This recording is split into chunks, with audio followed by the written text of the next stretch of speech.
I've been asked to say something about Bill and open this day in that way. Bill was not a tall man, but he towered above others. I don't think it's understating the position to say that so far as the United Kingdom and the British Commonwealth is concerned, you can divide the ages of intellectual property into two broad periods, BB and AB, before Bill and after Bill. I'm not so sure about America or other part or Europe, because of course we knew nothing about those places at all in the world of intellectual property. Bill and I met in October 1963. He was a junior lecturer, a very junior lecturer, a serf in the Department of Law of the London School of Economics. And I think he was probably given the graveyard job of teaching the evening student classes, Mondays 6 to 8, Thursdays 6 to 8 in the evening. And I joined that class because somebody at Gray's Inn said I should do a law degree as well as the bar exams and at the same time. I thought it was a bad idea, but my dad thought it was a good idea. And I'd already started that, so I came late into Bill's class and he looked at me with some suspicion, and there were 7 others there. I remember where I sat, I remember what the lecture was about. This was still in really the BB period, as far as IP is concerned, because Bill knew no more about IP than I did, and I knew nothing. Our class were 8 graduates in other subjects. I think there's a man who influenced Bill very much there, a man called Richard Lloyd, a patent agent, as they were called then, at ICI. I suspect he was Bill's cleverest ever student. He got a 2-1, not a first, but the only work he ever did was on the train from Welwyn Garden Cities on Mondays and Thursdays, coming to the class. He had 4 children and a 5th one in his final year. And he was working full-time as a patent attorney at ICI. At some point, he actually became a lawyer. And for quite a long time, he wrote headnotes for the reports of patent cases. And I think we were quite a stroppy little class. And Bill taught us. He taught us contract law, that was the first year. He taught us the second year, equity. He could be funny and serious at the same time, and things he said echo down the ages. He introduced the equitable doctrine of laches by saying it's pronounced rather like it might be pronounced by a refined Chinese waiter, laches. I'm going to give you just a second to try and guess what he taught us in the 3rd year and see if any of you got it right. Got your guess? The law of industrial relations. He was a polymath. He happened to do IP. And he did IP because I think, and I've only read that recently, it was Otto Kahn Freund who said, go and do it. And that's why he did the bar exams in 1965, the same year I did. You can guess who came top. And you won't be able to guess who came second, and it wasn't me.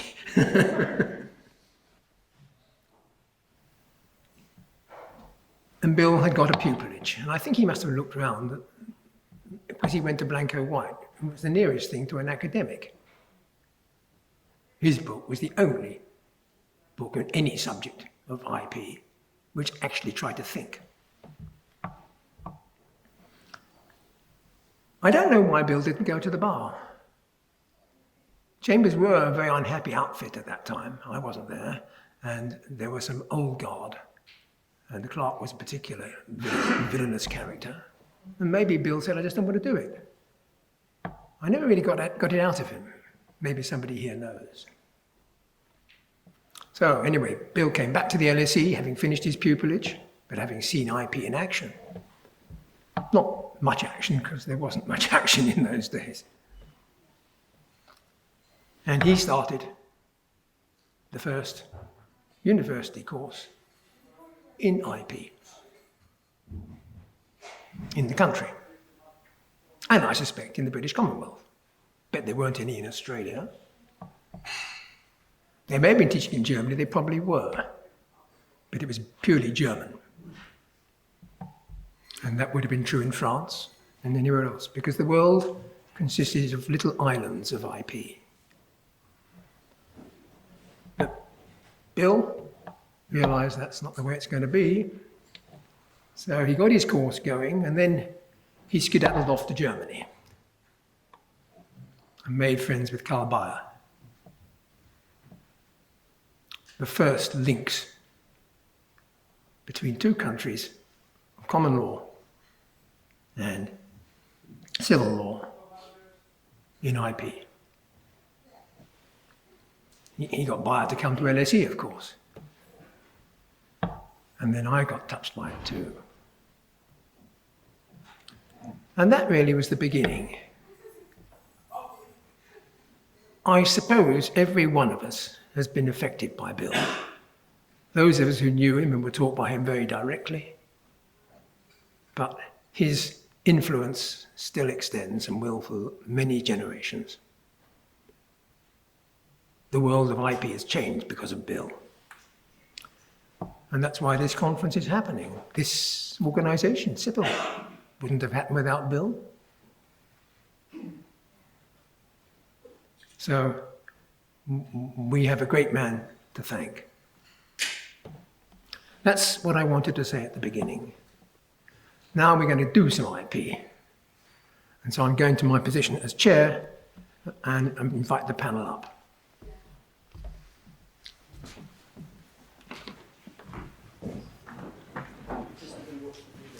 I've got a video, have you? We see it. I didn't make the video.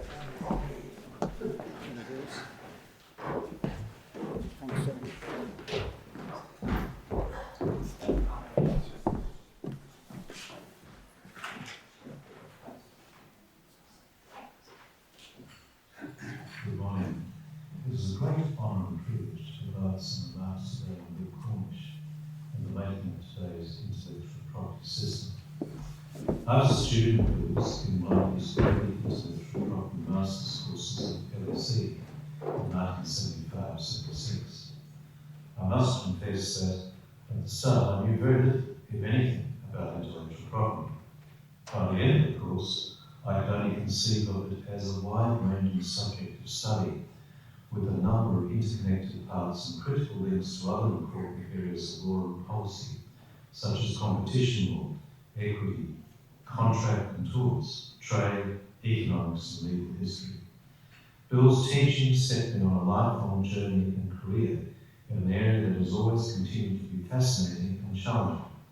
Indeed, it was only after I finished studying with him that I began to appreciate that in many countries, notably in North America, intellectual property was traditionally divided into several distinct areas: copyright, patents, trademarks, designs and trade secrets, each with its clearly defined limits, and that scholars and practitioners only rarely strayed beyond the limits of these silos. One was therefore a copyright person, in those days a copyright man, a patent person, a trademark person, and so on. And the interconnections between these carefully defined disciplines were only faintly recognised, with perhaps a few brief messages passed across the fence between the various actors. Bill, on the other hand, saw, taught, and wrote about intellectual property as an integrated whole, and passed on this holistic perspective to generations of students at LSE and later at Cambridge. These students then entered legal practice, government service, university law schools, and the judiciary in many countries around the world. This perspective was fully reflected in the title of his Cambridge chair and of the centre founded there on his retirement.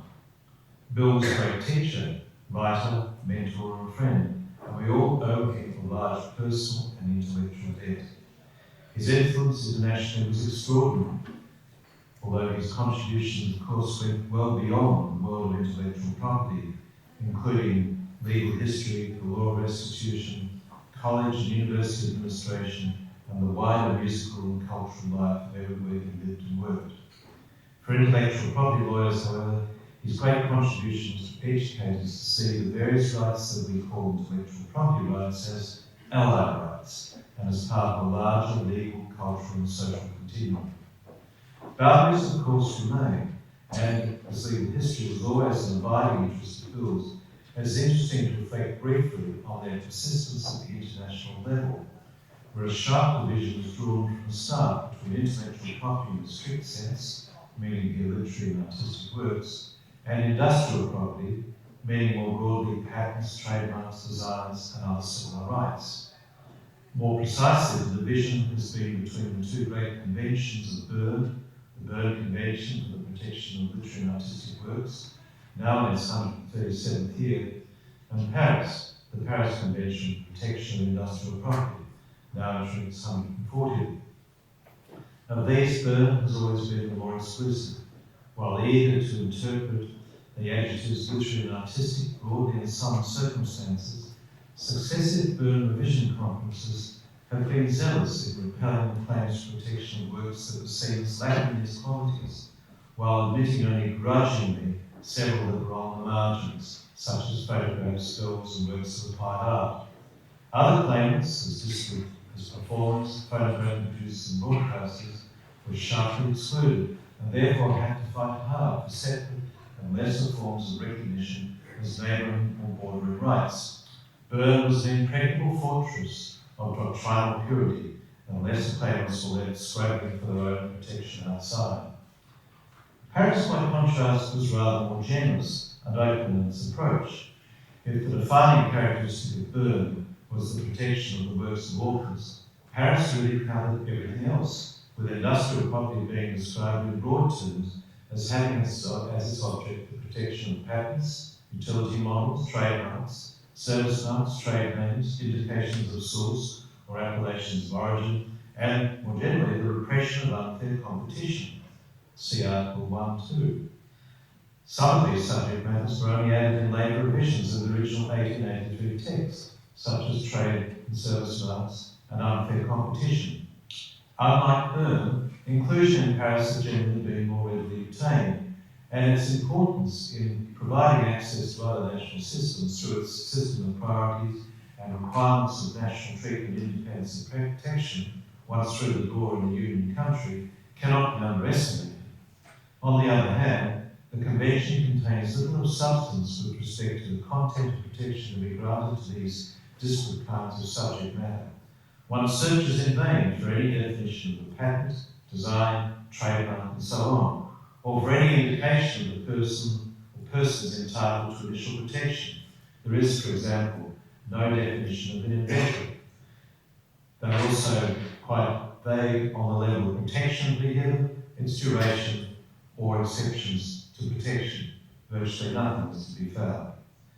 Not for want of trying, attempts to formulate substantive standards in the form of additions to Paris or separate treaties linked to Paris and within the umbrella of WIPO have generally been fruitless.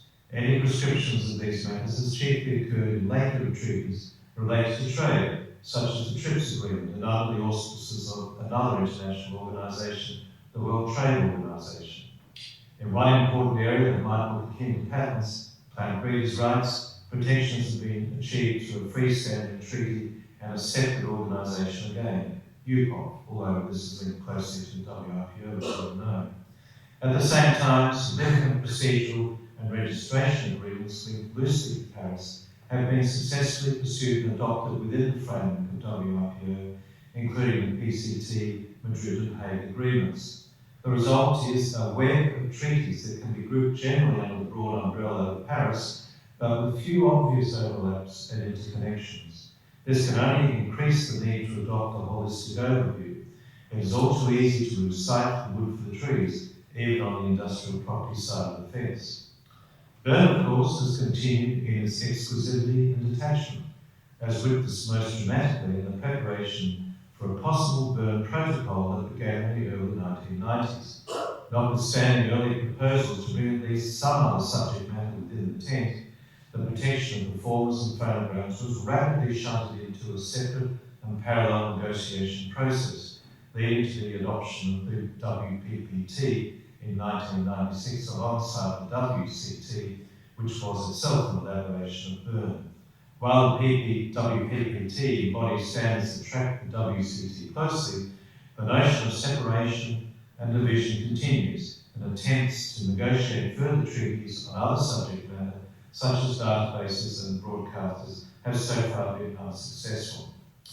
It is therefore difficult to look at the present international situation as anything other than a widespread and disparate series of treaties and agreements, a series of distinct siloed IP rights. To understand it as a quote system requires an initial act of description and categorization. It's true. While this may be a satisfying exercise of taxonomic kind, and it's an important one from the perspective of achieving a proper and accurate understanding of the operation of these different agreements, it also underlines the limitations of compartmentalisation and the realisation that there are important matters that fall between the cracks or that raise issues that are common across agreements but not addressed. This is not to diminish the argument that separate agreements or legal regimes may, on occasion, be the better way to approach specific cases where recognition and protection of claims may be justified and is more readily achievable. The protection of plant breeders' rights may be a good example here. Rather than seeking to proceed upon the basis of some wider generalisation that posits that there should be some protection of all intangible elements of value, as might be possible, for example, through a generalised regime of unfair competition.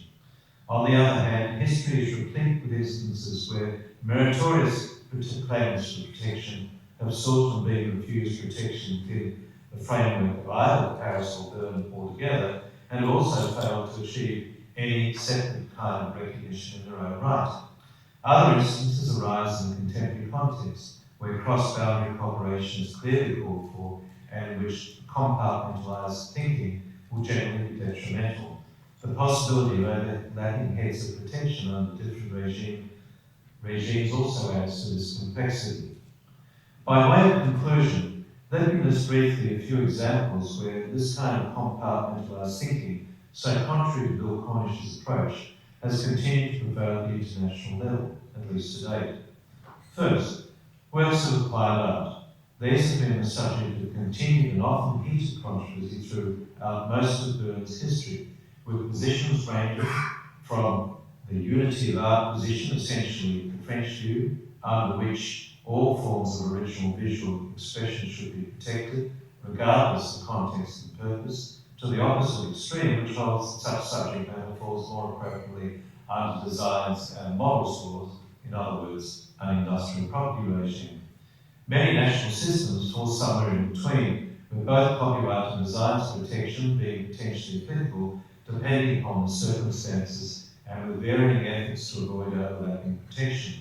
After several attempts to bring such subject matter wholly within the purview of Berne and then Paris, the compromise crafted at the Brussels revision of Berne in 1948 and then in Stockholm in 1967 allows countries essentially to choose which form of protection they should adopt and when.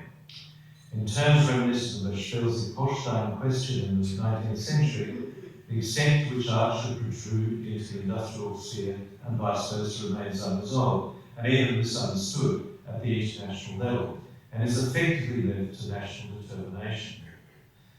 Second, protection of news. This has been a topic that has been bounced backwards and forwards between Berne and Paris for many years, calling forth an awkward copyright solution in the case of Berne, where the quantity of limits for literary works be set, for example, and what is the dividing line between reports as forms of expression and facts, and, on the other hand, a possible unfair competition solution within the framework of Paris. Attempts at devising a sui generis solution outside Berne and Paris have proved fruitless, but the question continues to rise under national laws, including today within the European Union. Thirdly, computer software. This is a subject matter falling potentially under both Berne and Paris, with the latter tending to prevail, while attempts by the WIPO at a separate sui generis solution drawing on both copyright and patents failed at an early stage. Fourthly, traditional cultural expressions, traditional knowledge, genetic resources. The issues here appear to transcend both Berne and Paris, particularly as these are areas where there is a profound shift from individual to group and collective interests that are at odds with traditional formulations of IP rights. Attempts to devise separate and more tailored solutions have moved fitfully along at both the national and international levels for several decades. Artificial intelligence, perhaps the most challenging issue of all, where issues of human authorship and inventorship, originality, standards of protection, defences, come most strongly into focus. Berne and Paris provide no clear guidance as to how to proceed, and new approaches are required. Several years ago, WIPO began conversations on these issues, and it is to be hoped that these endeavours will continue. By way of conclusion, Berne and Paris, rooted in their respective pasts, provide limited pointers on these matters. If fit for their original purposes, they are far from furnishing templates or solutions for present and future problems. As Bill Cornish so well understood, the questions that arise here are more fundamental. What should be protected? How best is this protection achieved? For how long? And finally, is it really justified in a particular case under consideration? Traditional categories as embodied in the older intellectual property conventions such as Berne and Paris do not address these questions. Thank you very much.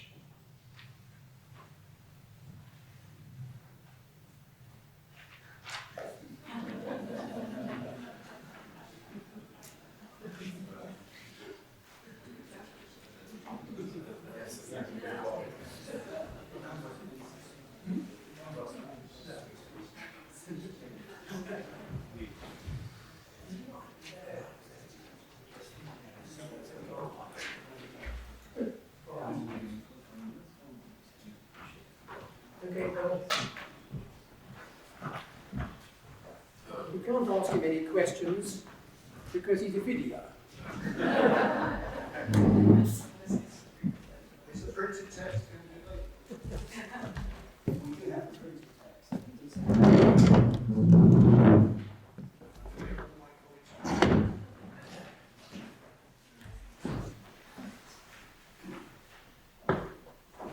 Right. Who wants to go first? We haven't discussed. Sure. Okay.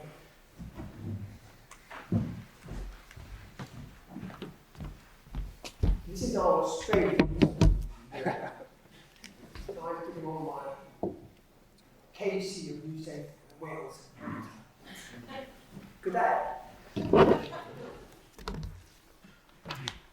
Thank you. Can you hear me okay? Okay, thank you. It's a great pleasure to be here today. I'd like to thank you at the Centre for inviting me. I spent a lot of time with Bill. I taught the Monday course, and I think it was Wednesday by the time I arrived at the LSE for a number of years, and I followed him to Cambridge for a period of time. So I really feel privileged, and thank you very much for being here. Lionel asked me to speak today on the topic of what's in and what's out in the formation of intellectual property. He gave me a long sub-list of things. I've learned over time to take account of some of the things Lionel says, but not all of them. So I'll be talking about half of this story, but doing something different. I believe that the concept of modern intellectual property law came into existence at the beginning of the 20th century. It differs in different countries, but I think if you look at lots of Australia, the United Kingdom, the United States, the concept of intellectual property was clearly in existence by that period of time. The word intellectual property, the phrase intellectual property, appeared a number of times across the 19th century. It meant something very different. It wasn't until around the turn of the 20th century that if someone would say intellectual property, bookshops started to use this as a method of categorisation. It appeared in university literature about trying to deal with the range of different things we call intellectual property. It took a long time to form more broadly, but I think by that time you could say it had come to emerge as a concept.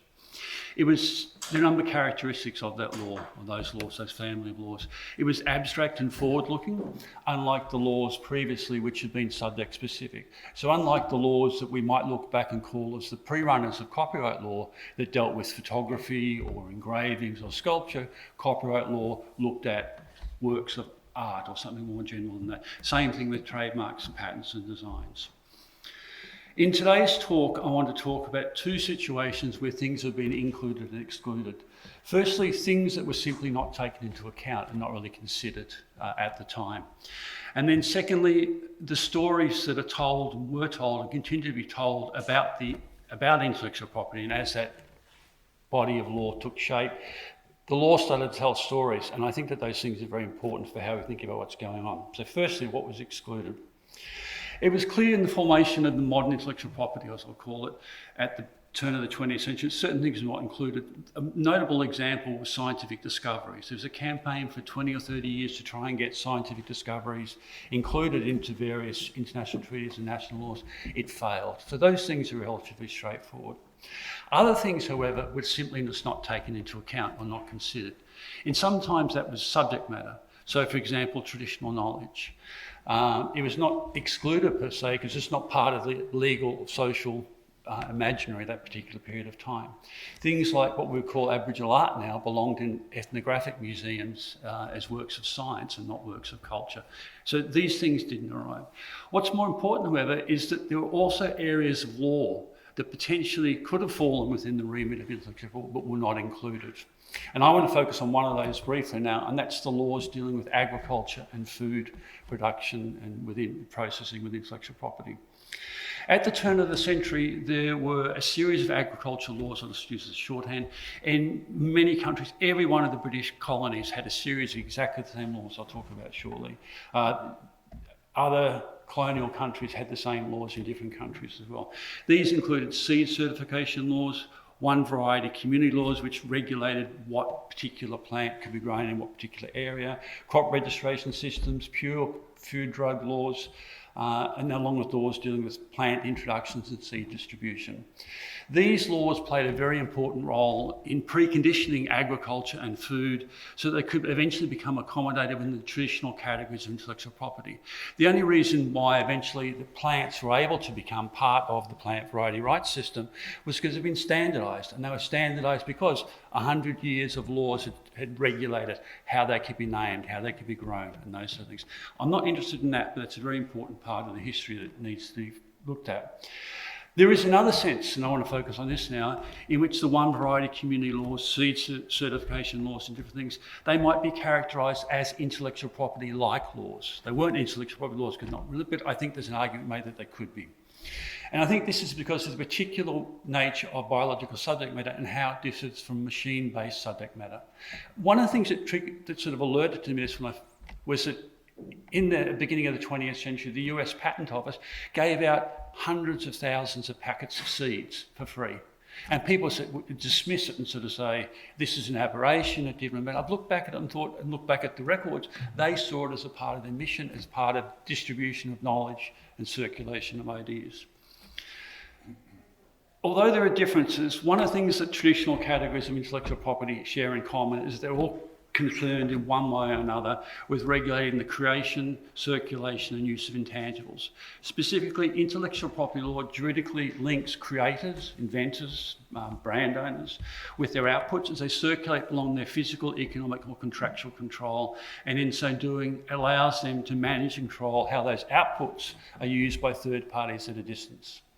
In most cases, this is achieved by separating the intangible and tangible form of the subject matter, or work, whatever. In the case of patents, for example, the ability to separate the intangible aspect of the invention from its material form allows the invention to be used to a written form in the specification. Importantly, third parties are able to repeat that invention at a distance from the written format. As the history of intellectual property law shows, plants, animals, microorganisms and other biological subject matter were not susceptible to this particular reduction. In contrast to mechanical creations, which are able to be reproduced from the information represented in a patent disclosure. Third parties are only ever able to reproduce biological creations when they have access to a viable instantiation of the physical form of the biological invention, such as the seed, the germplasm, the cutting, or the seed potato. Things are changing now with genomics, but I'm sort of talking about a different world. One of the consequences of this is that when dealing with biological innovations, the law has consistently relied upon a physical embodiment of the biological subject matter, whether to represent the intangible contribution inscribed in the thing itself, to ensure that third parties are able to repeat the invention, or to provide certainty about the nature of the thing that's protected.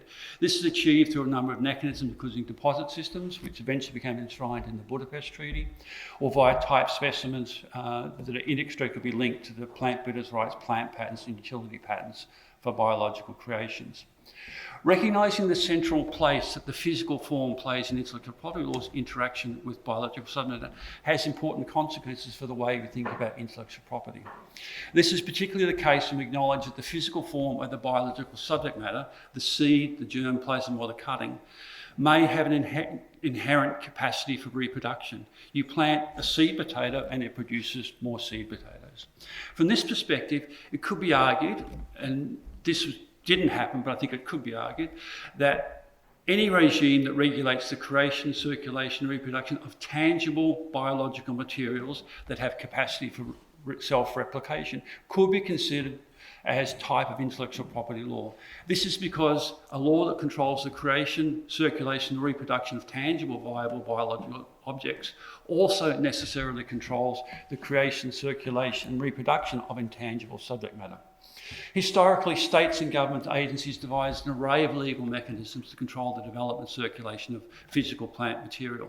For example, one variety laws, which existed all over the world, I think they've counted 50 of them in the late 19th century, controlled what seed could be planted. Colonial seed laws dictated what could be saved by farmers, and seed exchange, seed certification laws, and these things all helped to regulate what was planted. This has very important ramifications, I think, when you think about the history. It's also important now for countries that are trying to grapple with Article 27.3b of TRIPS, which requires developing countries to say, we have developed protection for biological material, plant, patent, or by some effective sui generis system. There is a possibility that countries would say, we have seed certification laws, we have variety laws, therefore we satisfy the requirement of TRIPS.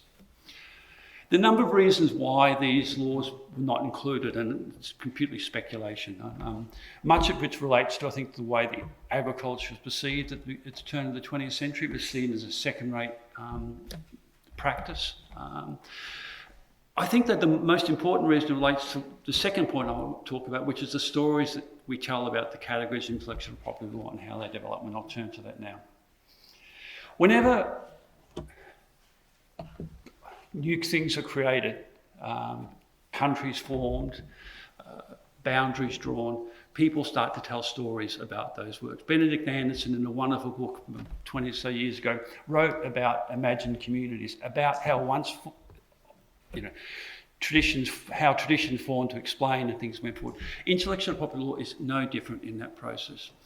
If you look back at the history of intellectual property law, at the time that modern intellectual property law came to existence at the turn of the 20th century, the way that the lawyers, policymakers, and the few academics who existed, when they talked about the law, the stories they started to tell about the law changed quite considerably. Suddenly they started to find some sort of like Kelsen-like Grundnorms. People started to refer to John Locke all of a sudden, his labour theory, as a way of trying to explain all of the different categories of law. People turn to innovation, a whole host of different things. It's the chapter 1 of the intellectual property textbooks. Everyone grapples, there's a long list of things that people then ignore for the rest of the book going forward. At the same time, intellectual property law placed the categories of intellectual property law into sort of a hierarchy. Patents, copyright and trademarks were seen as foundational, and all the others were relegated to some secondary allied rights. Jerome Reichman said some time ago that design was the stepchild of patents and copyright that emerged out of these two forms. One of the things that the history that that Lionel did quite a while ago, and I showed quite clearly, was that was completely wrong. In fact, design law was the first area of intellectual property, at least in the United Kingdom, that took shape and form. Another thing that has developed at the turn of the 20th century was a relationship between national and international law. Suddenly, international law took on a status that didn't exist before. Suddenly, international law became the driving force for domestic law, and there's no doubt that it's been very influential. But in, I think, the first or second edition of Bill's textbook, he talks about the merger of the patents, designs and trademark offices, and the designs offices and trademark officers were up north. I was talking to Lionel about, yes, it's quite a complicated story, but basically Bill said this is a clear example of the Paris Convention being implemented into British law. They've merged them together in the spirit of Paris Convention. I can't remember if it was Lionel. I found a letter from the widow of the Register of Designs somewhere up north, complaining he was trying to get a pension. And what had happened is he'd been sacked because he'd been taking the design fees, going to the racecourse and gambling and losing the money. And the people at the Board of Trade Bureaus got together and said, we can't trust these people up north, we need to bring them all together. So it wasn't really Paris Convention, it's gambling problems that drove going forward. One of the things that also happened as intellectual property law took shape is that people began to, when they talked about it generally, they tend to develop sort of archetypal subject matter as a ways of thinking about the different areas, so works of art and literary works and copyright. In patents, and this is speculative still, I've been doing some work on this, I'm not 100%, I'm fairly confident about this.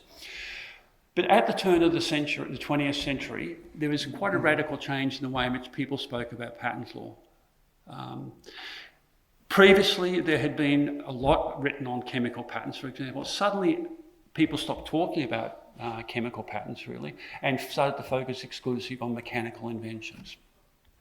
The dominating of patent law across the 20th century has been, and the 21st century, has been the logic of the machine.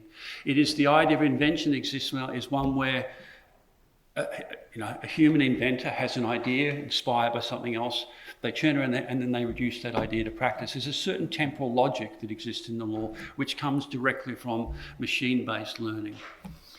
This way of thinking about invention shaped the history of the law. As I mentioned, it led to the exclusion of chemical patents from the discussion.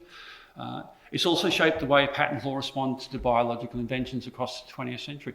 When people started to bring botanical innovations to the law for potential protection, they were told you need to make them like machines. You had to make them in a format that they could be reproduced to a format like machines had done. The mechanistic understanding of the patent law also continues to shape the contemporary debates, such as the recent debates about artificial intelligence in patent law. And I'm glad Sam raised this as one of the issues. Let's continue in that vein. While the status of artificial intelligence machines as patent law has been clear in most jurisdictions for some time now, they're basically treated like other computer-related inventions, which means it's chaos. Following a series of test patents lodged in different jurisdictions over the last few years, the standing of artificial intelligence machines as inventors, questions have risen to whether or not these qualify as inventions in patent law. While the question of whether AI can be an inventor, artificial machines can be inventors, has raised glamorous questions about agency and invention, these decisions have, I think in all cases, but I'm not correct on that, have turned on a straightforward application of relevant patent statutes. This has not stopped commentators from rushing to proclaim the downfall of the patent system. We're told, for example, that I'm quoting now, artificial intelligence is breaking patent law, and that traditional patent laws become outdated, inapplicable, and irrelevant with respect to inventions created by AI machines. For these growing body of commentators, the key problem with artificial intelligence is it offends the idea of inventorship in patent law, and the idea that inventorship is an exclusive human activity, or, and I quote, that patent law is based on the assumption that inventors are humans. One of the lessons that the history of patent law shows is that inventorship is not an exclusively human activity, and that patent law has been willing to accept non-human agency and the role it plays in the creation of inventions. This is a particular case with 19th century organic chemistry, which has been written out of our history because of our fixation with mechanical inventions. One of the defining features of of organic chemistry is that it was and remains an inherently empirical science. The reason for this is the chemists did not access to what went on below the surface of a chemical. They mix things together and stand back and see what happened effectively. Chemical reactions remain invisible processes that lay beyond the direct reach of the chemist. They are processes which could not be seen, touched, or otherwise observed, at least directly. While chemical reactions were accompanied by physical effects such as change of colour, smell, temperature, or the creation of a new chemical compound, the reasons why and the manner in which these changes occurred could not be observed. Because chemists could not understand what's going on with the surface, they were forced to work backwards from the results of the chemical reaction in an attempt to work out what had happened. It was, from that reason, widely regarded as an empirical science, much like the way in which plant breeding and biology has been treated across the 20th century. While this mode of invention does not comply with the idea of originating invention that exists in sort of mechanical jurisprudence, patent law had absolutely no problem whatsoever. In fact, there wasn't, in my reading, I found one person who actually raised a complaint about that this didn't fit within the model of invention. This is because to accommodate the empirical nature of chemical inventions, patent law also saw the process of inventing a chemical compound as a collaborative, and I quote, or joint effort between the chemist and nature. The joint invention of chemical compounds occurs because whenever an inventor, again I quote, sets in operation certain forces acting on certain materials and so conditions the force in action that the resultant produces a new product in a consequence of intramolecular change, he has made a patentable invention. That was written in the 1890s. Or by reconfiguring the invention in a process whereby the chemist could work alongside nature in the generation of new chemical compounds, patent law was able to justify the recognition of chemical compounds as chemical inventions. In this context, it was nature that did the heavy lifting. The role of the huge agent was to stimulate chemical change, and people had clearly different, Hoffman had very different capacity to stimulate change than other people. Work at what happened. While the idea that invention may be the product of non-human agency, may be novel when it comes to machine-based invention, it has long been part of the way that patent law engages with chemical compounds. It's also figured prominently in the way that patent law interacted with biological subject matter.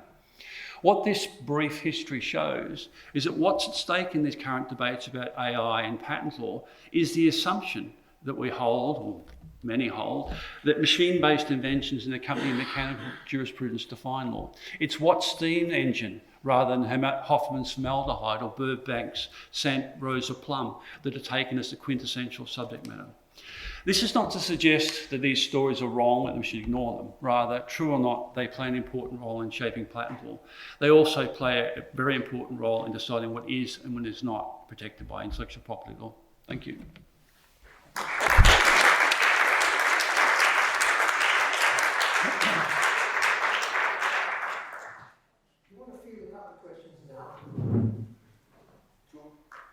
Anybody got any? No. Not at all. Well, think of it, can't you, minute? All right. Francis, you can address us from here. I don't know. If that's all right, with your permission. Can you hear me properly? Because, okay, fine. Well, look, first of all, let me start with a homage to Bill Cornish and join all the others.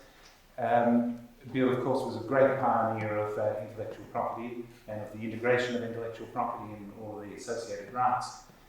He was also a very kind man, for which I am eternally grateful because he was one of the examiners of my PhD thesis. So, well, it's great to be here. It's really a pleasure to be joining others in honouring Bill.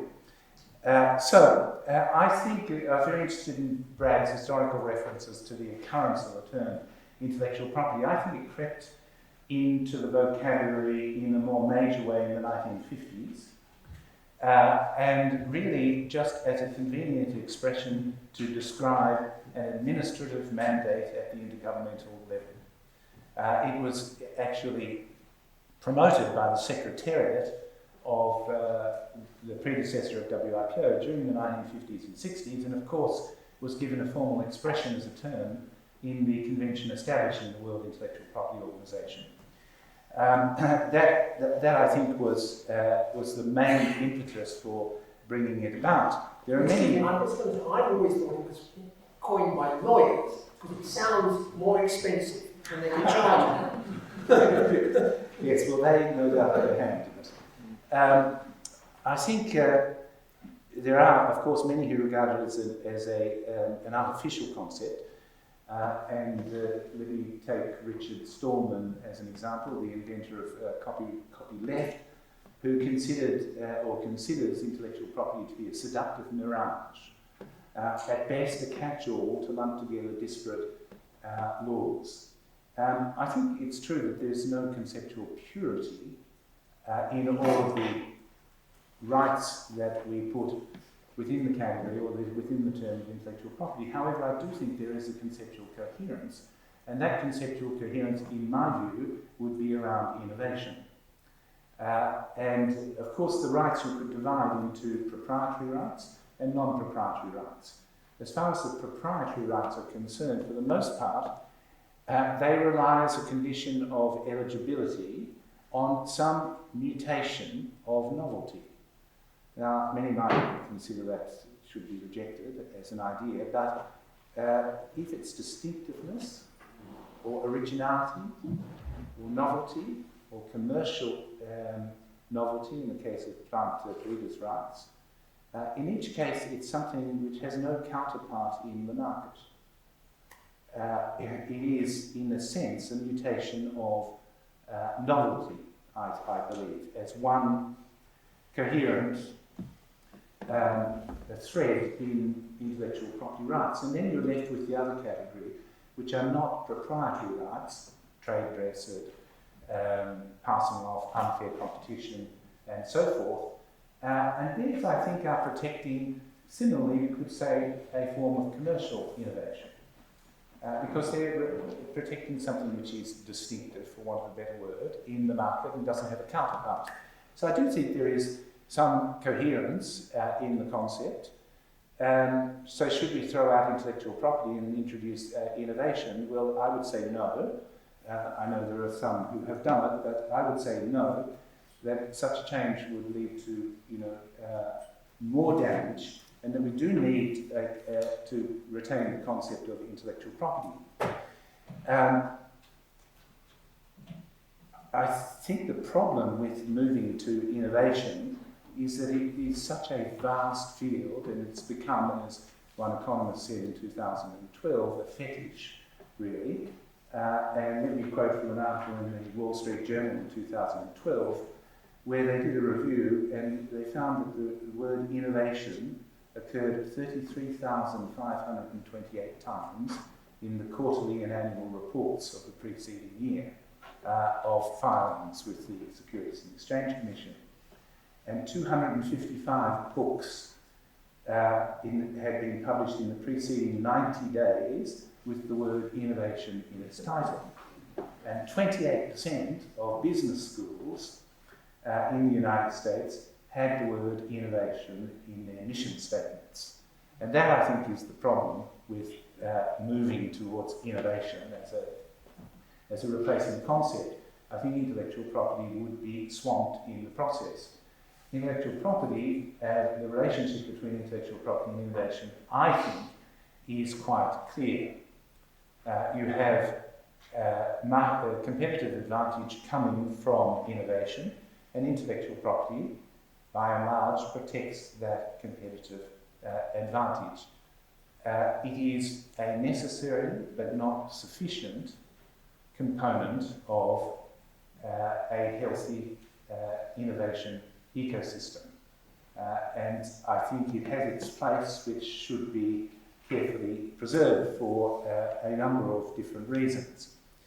Now, let me go into a bit of future gazing, and I'd like to deal with two problems that I think threaten a bit the concept of intellectual property, or at least introduce a risk of disintegration in the concept of intellectual property. The first is the multilateral environment. I think we're all aware that we've moved, or are moving, but probably have moved, from universal multilateralism to alliance multilateralism in this world. There is no appetite for universal multilateralism, or let's say reduced appetite for universal multilateralism. Instead, we see the fragmentation of the world into various trade or security arrangements which are plurilateral in nature. Now, that brings with it a grave risk of fragmentation or disintegration, remembering that IP, of course, was one of the very first areas internationalised in the 19th century. If you go in the 19th century, it goes, in fact, the Universal Postal Union, followed by the telegraph, followed by meteorology, followed by intellectual property. And that was the foundation, and these were the fields which were important to have some international, for a letter, obviously. So it's always been an international domain. And I think that risk of disintegration that comes from alliance multilateralism is compounded by three factors. The first is the pervasiveness of technology in our society, as we are all aware. Basically, any part of the economy or society these days is influenced, if not controlled, by technology. And that brings all sorts of people into contact with property rights in relation to technology, in particular property rights that may have an impact on access to technology. So we are dealing with a different audience from the one that people dealt with in the past in intellectual property. I think you can basically divide the history of intellectual property internationally into three periods. The first period was a long period of about 100 years of isolationism in which the intellectual property world just did what they liked. And nobody else really, they turned off as soon as they heard the term industrial property or copyright or intellectual property, if it was mentioned. Then I think with the TRIPS agreement you had intellectual property actually acknowledging the existence of other fields, and that you get in, of course, Article 27, amongst others, of the TRIPS agreement. They acknowledge that there are other areas, and I think the third period that we're in is using the intellectual property system to achieve other public policy objectives. These public policy objectives that are not the underlying public policy objectives of intellectual property. The tobacco advertising is one example. The proposed requirement, internationally proposed, that is, requirement for a declaration of the origin of genetic resources is really policing the CBD, the Convention of Biological Diversities, requirement of prior informed consent. It's not an intellectual property matter that's using the intellectual property system. Now back Robin's looking at his watch. I come back to the topic of the three, I think, risks of fragmentation of intellectual property. This pervasiveness is the first.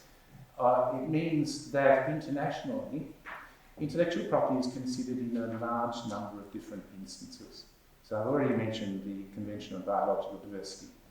There was one delegation in 1991 at the Earth Conference that had an intellectual property specialist on it, and that was the United States of America. And nobody else did. They did have a provision on intellectual property in the CBD, and the US has never joined because of that. So you had others looking at intellectual property. The International Treaty on Plant Genetic Resources for Food and Agriculture of the FAO, the Food and Agriculture Organization, in 2002, nearly didn't get concluded because of the intellectual property rights question associated with it. And again, there were not many intellectual property people at that. Health we see all over the place now. So at the moment in the WHO, they're considering the proposed pandemic treaty, and intellectual property will feature in that. Now, none of these are necessarily bad moves, but they do mean that we, as intellectual property profession, have to face a different audience and in very different places and disparate places. And I think that the concept of intellectual property needs a voice in all of this, because health specialists or I could name a number of other areas, biological specialists, they're not necessarily intellectual property specialists. Now, I think a second risk of this disintegration of the concept of intellectual property is the conflation of the economy and security that we've seen over the last several years internationally. So if you look now, of course, you have many initiatives that are all part of the, quote, containment of China, introduced mainly by the United States, but not alone, such as foreign investment review. And they're mainly centered around technology. So there are many instances of this, and I think this is quite a difficulty that we are confronting. And it does risk, I think, fragmentation of a system that I think did exist.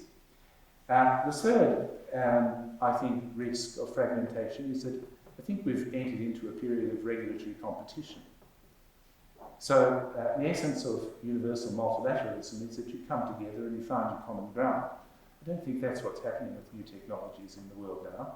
I think what's happening with new technologies in the world now is that there is competition for who can make the global rule and not in a global institution. So the European Union, I think, is a specialist at this, and they are using or trying to use the advantage of the first mover to establish the global rule. Because if you have to adjust your computer systems, your IT systems, for a market as large as the European Union, 360 million, 400 million, then you might as well adjust it for the world. So it becomes the global rule, and we've seen that, of course, with the GDPR. It's happening with the Digital Services Act, it's happening with the Digital Markets Act, and AI, artificial intelligence, is under careful consideration right at the moment. I think it's important in this environment to remember that ultimately you're going to have to come to some international compromises for technologies which are fluid and which are mobile and which move around the world and on which we all depend. And I think that actually those who drafted the Paris Convention and the Berne Convention had some great wisdom in setting up a system where there is an umbrella convention, and under it there are articles which permit special agreements amongst the member states, amongst each other, and amongst groups of them, provided they're not inconsistent with the Mother Convention. And that ensured a basic coherence of the system, and I think the system consists of, amongst other system rules like national treatment priority, and that is at risk of disintegration, and not the least because we will come back to deciding, well, is artificial intelligence intellectual property? Does it fit within Paris or Berne? Or is it not subject to this constraint about making agreements between different parties? And that constraint, of course, coupled with economy security conflation, because the underlying technology is the same, artificial intelligence used in military operations, autonomous weapon systems, and artificial intelligence used in civilian market operations. Right, now I'm just about running out of time, so I will quickly, if I may, okay. So I'll quickly go on to, so that's, I think, the first challenge for the future, at least, there are so many, but the first that I would mention, the multilateral system. The second, I think, is digital transformation. Now, of course, that's nothing new, and everyone's talking about it and has been talking about it for a long while.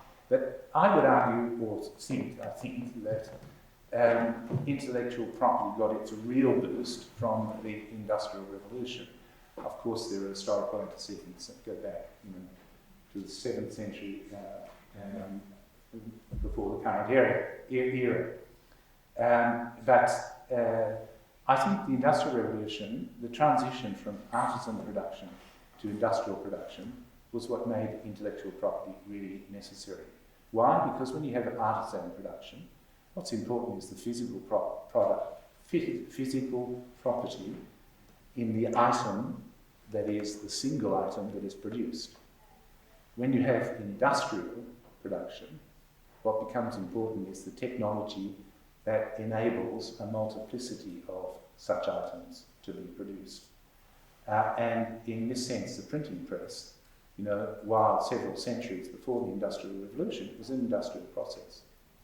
And I think that's what boosted intellectual property, or brought it to greater prominence. Now, digital, what's happening with the digital revolution, transformation, however we call it, well, that's obviously a very difficult question. I just throw out two questions, really, and won't elaborate, partly because I've got no idea of the answers.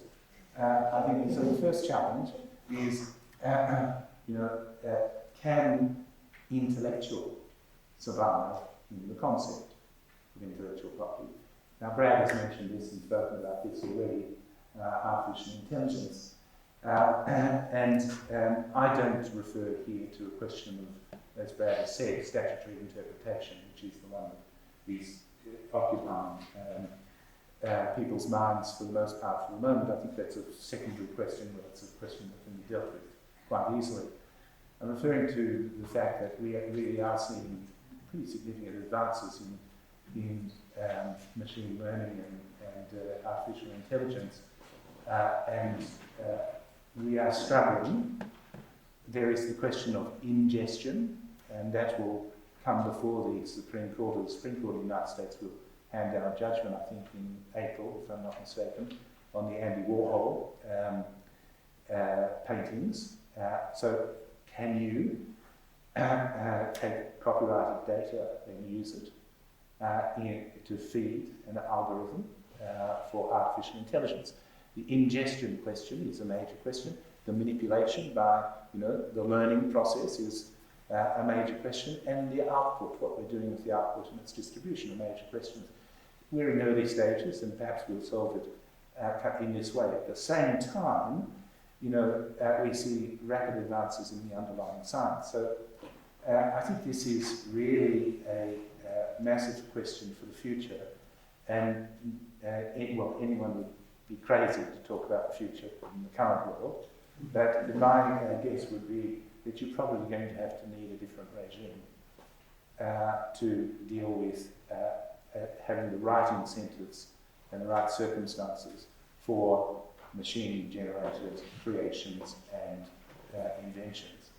The second, I think, question then is, can we retain property in the term intellectual property?